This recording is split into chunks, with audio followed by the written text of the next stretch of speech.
Ada pepatah mengatakan, tak kenal maka tak sayang, sudah sayang malah ditinggal. Alamak. Izinkan kami dari kelompok doa yang beranggotakan saya sendiri selaku moderator Muhammad Rifki Wardoyo, kemudian ada Sitri Lazuardi Zamasi, kemudian ada Yosi Imelda Sihombing. Kami akan membawakan materi jaringan dasar atau parenkim dan jaringan pelindung atau epidermis. Ada apa itu jaringan, pengertian jaringan parenkim, fungsi dan bentuk jaringan parenkim, ciri-ciri dan macam-macam jaringan parenkim, pengertian jaringan epidermis, dan fungsi jaringan epidermis, kemudian ada bentuk-bentuk jaringan epidermis. Jaringan merupakan sekumpulan sel tumbuhan yang mempunyai bentuk, asal-usul, fungsi, struktur yang sama, dan bekerja sama membentuk suatu fungsi. Bisa kita lihat pada gambar di samping merupakan gambar suatu jaringan. Apa itu jaringan dewasa? Jaringan dewasa adalah jaringan tumbuhan yang sudah selesai mengalami pertumbuhan. Pada jaringan dewasa, sel-sel telah berhenti membelah dan telah terbentuk dengan sempurna berdasarkan fungsi-fungsinya. Di mana jaringan dewasa ini terdiri dari 5 jaringan. Yang pertama, jaringan pelindung atau epidermis. Yang kedua, jaringan dasar atau parenkim. Yang ketiga, jaringan penguat atau penyokong. Yang keempat, jaringan pengangkut atau vaskular. Dan yang kelima, jaringan sekretori. Di mana kami di sini akan membahas dua jaringan dewasa. Yang pertama jaringan pelindung atau epidermis, dan yang kedua jaringan dasar atau parenkim. Bisa kita lihat pada gambar ada dermal tisul. Yang dermal tisul itu adalah jaringan pelindung, ground tissue itu merupakan jaringan dasar, dan vascular tissue merupakan jaringan pengangkut. Adapun ciri-ciri dari jaringan dewasa, yang pertama tidak memiliki aktivitas memperbanyak diri. Yang kedua, ukuran sel lebih besar. Dan yang ketiga, vakuola lebih besar. Keempat, terkadang selnya telah mati. Yang kelima, mengalami penebalan dinding.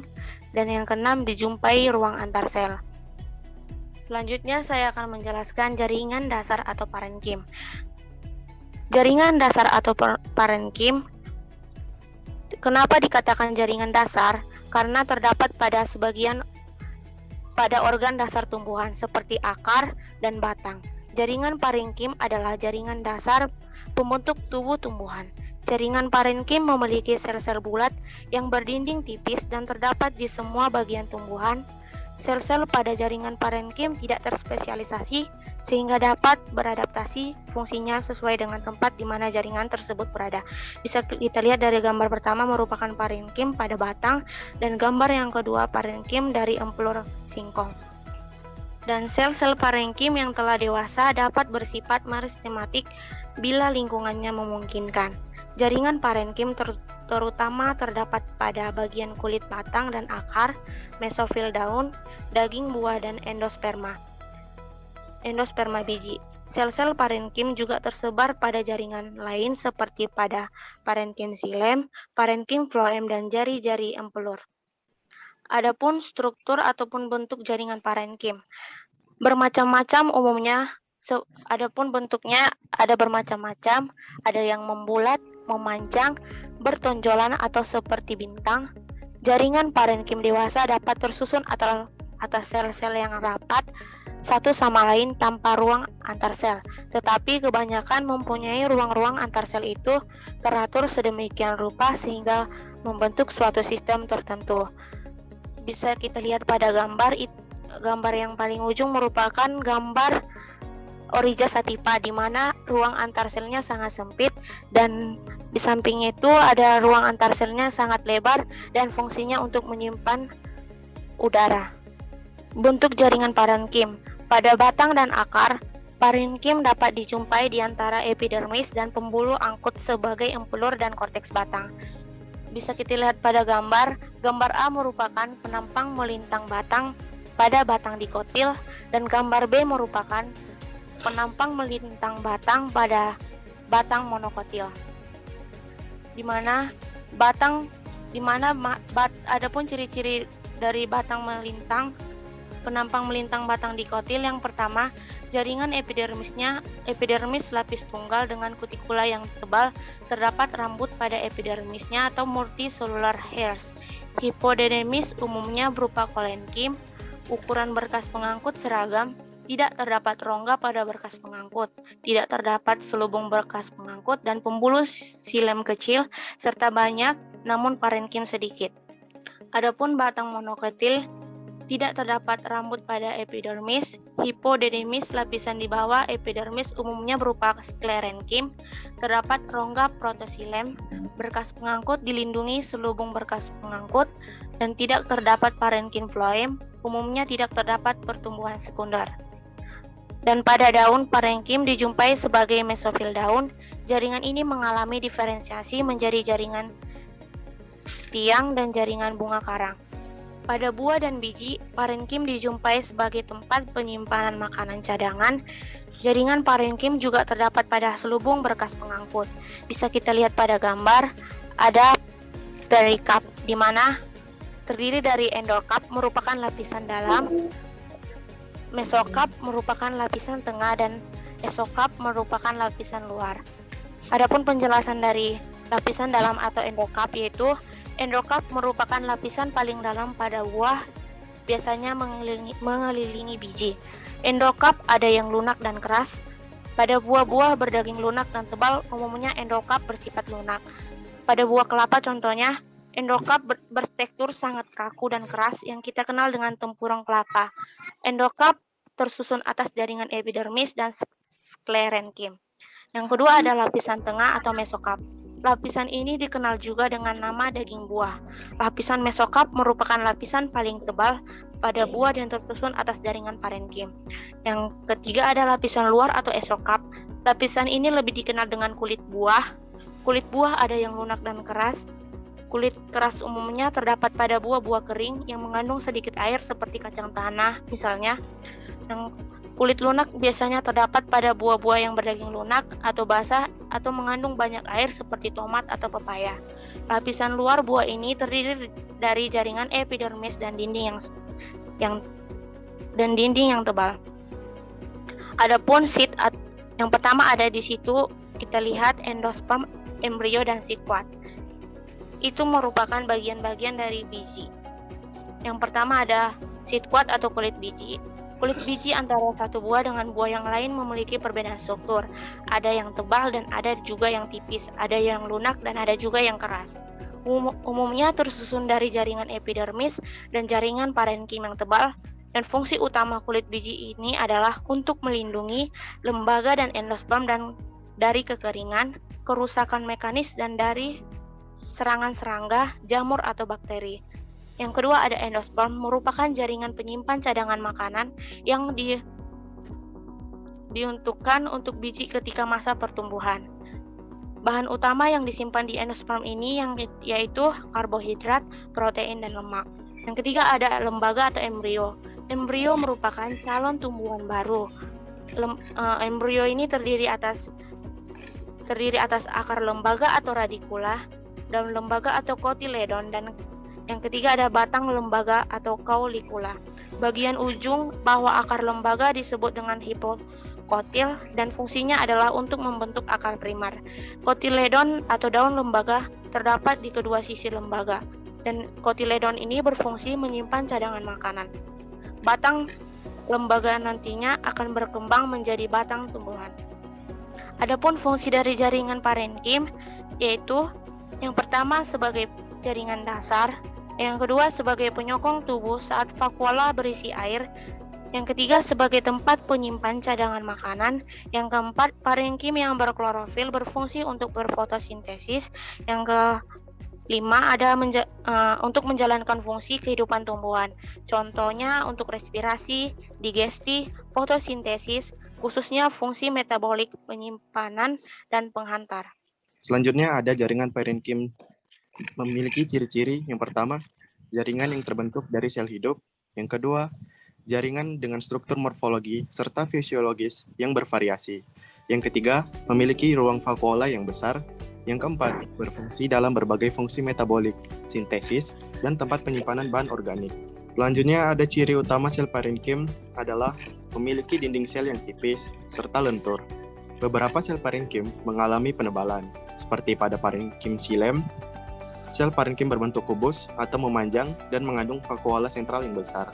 Ciri khas parenkim yang lain adalah sel-selnya banyak memiliki ruang antar sel, karena bentuk selnya membulat. Meskipun ada juga parenkim yang sel-selnya rapat satu sama lain tanpa ruang antar sel, misalnya parenkim menyusun endosperm biji. Parenkim yang mempunyai ruang antar sel terbesar adalah mesofil daun, karena ruang antar sel itu berfungsi sebagai sarana pertukaran gas antara kolenkim dengan udara luar. Selanjutnya ada macam-macam parenkim berdasarkan fungsinya. Pertama, ada parenkim asimilasi. Dapat dilihat pada gambar, itu adalah parenkim asimilasi ketika di mikroskop dengan zoom beribu-ribu kali. Parenkim asimilasi yaitu sebagai pembuat zat makanan bagi tumbuhan yang diproses dari fotosintesa di daun. Biasanya terletak di bagian tepi suatu organ. Misalnya pada daun, batang yang berwarna hijau, dan buah. Di dalam selnya terdapat kloroplas yang berperan penting sebagai tempat berlangsungnya proses fotosintesis. Yang kedua ada parenkim penimbun. Dapat dilihat pada gambar, itu adalah gambar dari parenkim penimbun. Parenkim penimbun adalah sel parenkim ini dapat menyimpan cadangan makanan yang berbeda sebagai larutan di dalam vakuola, berbentuk partikel padat atau cairan di dalam sitoplasma. Biasanya terletak di bagian dalam tubuh, misalnya pada empelur batang, umbi akar, umbi lapis, akar rimpang atau rizoma, atau biji. Di dalam sel-selnya terdapat cadangan makanan yang berupa gula, tepung, lemak, atau protein. Parenkim penimbun biasanya berfungsi dalam menyimpan cadangan makanan bagi tumbuhan berupa hasil fotosintesa seperti protein, amilum, gula, tepung, atau lemak.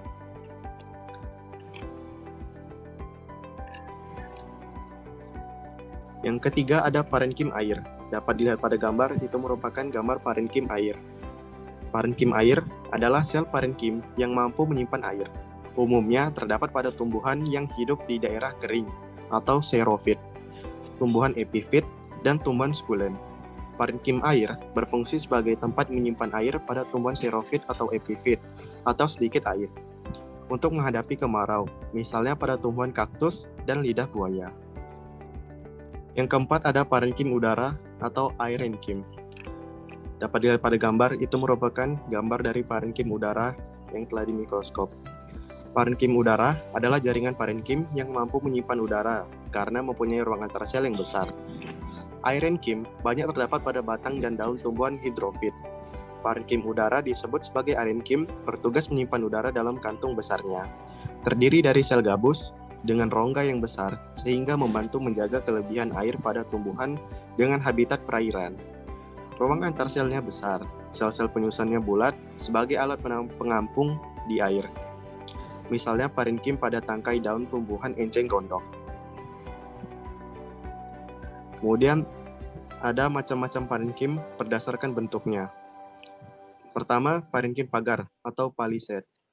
Merupakan tempat fotosintesis yang utama dan sel-sel memanjang yang terdapat di daun, tepat di bawah jaringan epidermis, karena banyak mengandung klorofil daripada jaringan lainnya, dengan bentuk bulat, memanjang, atau lonjong, yang berjajar seperti tiang atau pagar, dan dalam parenkim palisade ini terdapat sel klorofil atau zat hijau daun.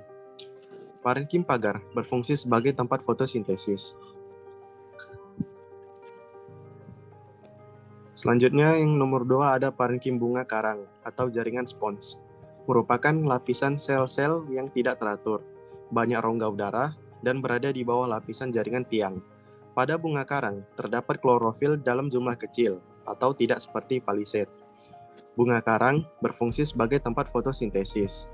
Dapat dilihat pada gambar, itu merupakan jaringan parenkim bunga karang, atau jaringan spons. Yang ketiga, ada parenkim bintang. Kenapa dia dinamakan parenkim bintang? Karena sesuai bentuknya yang menyerupai bintang, karena bersegi 5, menjuntai atau lebih. Dapat dilihat pada gambar, itu terlihat seperti bintang. Makanya dia dinamakan parenkim bintang. Yang keempat, ada parenkim lipatan. Pada gambar, terdapat pada pinus dan padi, dengan bentuk yang berlipat ke arah dalam serta banyak mengandung kloroplas. Dapat lihat pada gambar, itu ada daun pinus yang telah di zoom melalui mikroskop. Terdapatlah parenkim lipatan seperti pada gambar itu. Yang kelima ada parenkim pengangkut. Dapat dilihat pada gambar, sel-sel penyusunnya berbentuk memanjang menurut arah pengangkutnya, umumnya terdapat pada batang, itu xilem dan phloem. Jaringan epidermis adalah jaringan bagian terluar yang berfungsi untuk melindungi tumbuhan. Epidermis adalah lapisan sel yang membentuk penutup atau selubung dari keseluruhan struktur tanaman. Jadi lapisan epidermis ini adalah lapisan yang terluar, atau pada manusia bisa kita analogikan seperti kulit pada kita. Epidermis ini terdapat pada semua organ tumbuhan, baik itu daun, batang, dan akar. Kemudian ada ciri-ciri epidermis. Yang pertama, tipis dan biasanya hanya tersusun dari satu sel saja. Walaupun tersusun dari satu sel saja, biasanya jaringan epidermis ini tersusun rapi dan padat. Kemudian pada permukaan tidak memiliki klorofil. Pada permukaan yang menghadap keluar terlapisi kutin yang menghasilkan kutikula. Kutikula tersebut adalah lapisan dalam. Kemudian terdapat vakuola besar yang berisi antosianin. Antosianin adalah pigmen yang bersifat larut dalam air yang dapat mempengaruhi warna pada buah. Kemudian susunan selnya rapat tanpa ruang antar sel. Kemudian dinding sel beragam tergantung dari posisi dan dari jenis tumbuhannya. Kemudian biasanya jaringan epidermis ini mempunyai sitoplasma yang hidup dan mengandung kristal garam, kristal silikat, dan juga garam minyak. Kemudian jaringan epidermis ini juga tidak berkloroplas kecuali pada bagian sel penutup, dan dia bersifat hidrofit dan tumbuhan di bawah ruangan. Selanjutnya, kemudian ada fungsi-fungsi epidermis. Seperti yang saya sebutkan tadi, bahwa fungsi epidermis adalah pelindung semua organ tumbuhan. Yang dilindungi organ tumbuhan itu adalah seperti dari pengaruh luar, seperti pada perubahan suhu, kelembapan, infeksi patogen, dan ancaman-ancaman lainnya. Sehingga epidermis ini adalah jaringan yang mempunyai tekstur yang paling keras dibandingkan jaringan-jaringan lainnya. Kemudian epidermis ini juga dilengkapi dengan bulu akar dan spina atau duri, sehingga sangat tepat untuk menjadi pelindung organ tumbuhan. Kemudian epidermis juga dapat menjadi tempat penyimpanan cadangan air, karena epidermis ini mempunyai protoplasma yang pipih dan besar. Kemudian epidermis ini juga dapat membatasi penguapan, karena pada jaringan epidermis ini terdapat stomata yang dapat membatasi penguapan. Jadi stomata ini berfungsi pada saat suhu udara tinggi, stomata akan menutup, dan pada saat suhu udara lebih rendah, lebih dingin, stomata akan membuka. Kemudian ada penyerapan air dan unsur hara. Pada jaringan epidermis ini nanti akan ada kita bahas mengenai trichomata yang dapat bermodifikasi menjadi bulu akar, di mana bulu akar itu berfungsi untuk menyerap air dan unsur hara dari tanah. Kemudian epidermis juga berfungsi sebagai difusi oksigen dan karbon dioksida.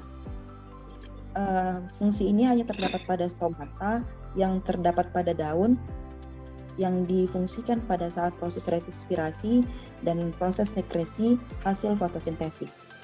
Selanjutnya, baik teman-teman sekalian, kali ini kita akan membahas mengenai bentuk dari jaringan epidermis. Yang pertama itu rambut akar, seperti yang kita lihat pada gambar. Epidermis ini mempunyai bagian-bagian rambut akar. Dinding sel epidermis ini disusun oleh selulosa dan pektin yang mempunyai sifat mampu menyerap air. Jadi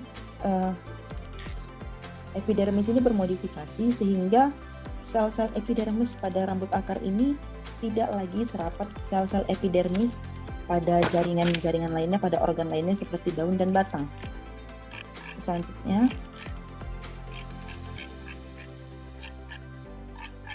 ada sel silika atau sel gabus. Sel silika ini berkembang dan sepenuhnya mengandung badan silika atau kristal silika, sedangkan sel gabus ini mengandung endapan suberin dan bahan-bahan organik lainnya yang padat. Kedua sel ini selalu sejajar dan pada umumnya dimiliki oleh tulang daun gremlin.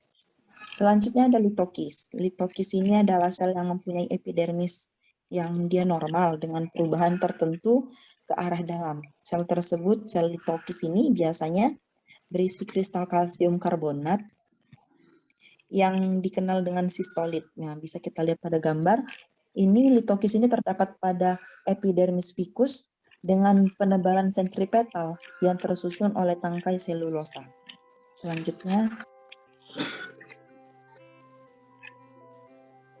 Selanjutnya ada sel kipas atau buliform. Biasanya sel kipas ini memiliki bentuk yang cukup besar dibandingkan sel-sel epidermis lainnya. Juga sel kipas ini mempunyai vakuola yang besar dan berlapis tipis dan di dalamnya berisi air. Efek dari sel kipas ini biasanya akan membuka dan menutup daun yang terlipat. Sel kipas ini apabila udaranya panas, air dalam sel kipas akan menguap dan sel kipas akan mengkerut sehingga luas permukaan daun yang bagian atas akan lebih kecil daripada permukaan daun yang bagian bawah. Karena bagian atasnya itu yang mengkerut, bagian bawahnya tidak mengkerut. Sehingga akibatnya daun akan menggulung dan mengurangi penguapan pada daun. Selanjutnya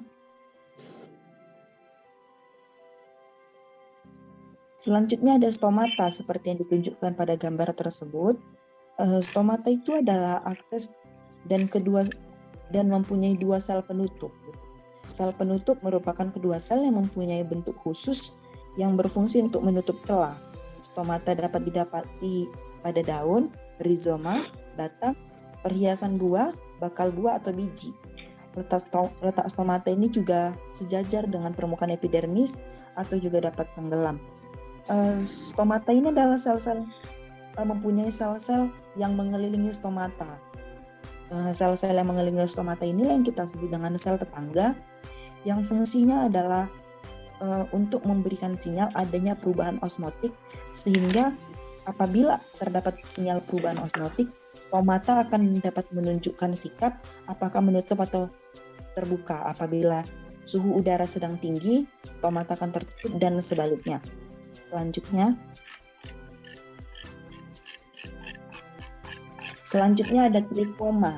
Trikoma ini adalah tonjolan epidermis yang terbagi dari satu sel atau lebih difungsikan sebagai tanda taksonomi familia. Jadi trikoma ini adalah rambut yang bersel satu atau juga beberapa ada yang bersel banyak. Struktur dari trikoma ini lebih besar dan lebih padat dibandingkan epidermis lainnya dan terlihat seperti kutil atau kadang seperti duri. Trikoma ini mempunyai fungsi pada daun untuk mengurangi penguapan dan pada bunga untuk mengeluarkan madu, pada biji untuk mencegah gangguan serangga yang akan merusak biji, dan pada batang trikoma ini akan berfungsi untuk mengurangi penguapan. Selanjutnya ada lentisel. Lentisel ini bisa kita lihat pada gambar, memang terlihat seperti lubang-lubang kecil yang ada pada permukaan batang pada tumbuhan yang dijumpai dalam jumlah yang sangat banyak. Seperti pada gambar, pada bagian batang tumbuhan dewasa. Lentisel ini memiliki fungsi yakni sebagai sistem alat pernafasan dan membantu proses pertumbuhan atau perkembangan pada batang. Lentisel ini selain berfungsi seperti tadi, lentisel juga berfungsi untuk membantu proses pertumbuhan dan perkembangan pada batang. Yang biasanya lentisel ini akan ada pada saat batang tersebut tidak mempunyai stoma. Jadi suatu batang yang awalnya mempunyai stoma, namun stomanya yang tidak berfungsi lagi, stoma tersebut akan bermodifikasi menjadi lentisel.